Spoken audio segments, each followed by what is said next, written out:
Лудницата край стария път беше изоставена от десетилетия. По документи след пожар. По слухове, защото пациентите изчезвали един след друг, а лекарите отричали всичко.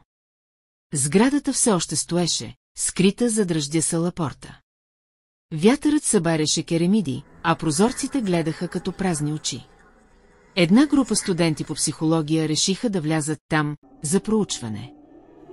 Носеха фенери и диктофон, за да запишат какво ще намерят. Коридорите бяха пълни със стари легла с колани, кресла за електрошок и вехти папки с изписани диагнози. На някои листове имаше само по една дума – опасен. В стая номер 13 намериха железни врати, по които отвътре бяха издраскани изречения – не съм сам, той идва нощем.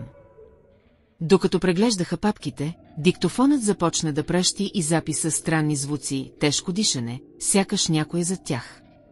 Студентите се обърнаха, нямаше никого. Малко по-късно стигнаха до подземието. Там миришеше на изгоряло и влага.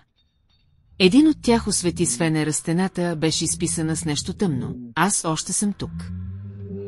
В този момент вратата зад тях се затръшна. Чуха стъпки.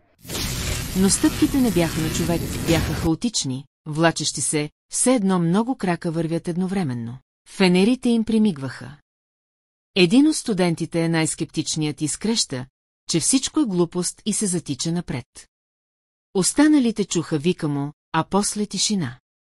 Когато най-сетне успяха да излязат навън, броят им беше с един по-малко.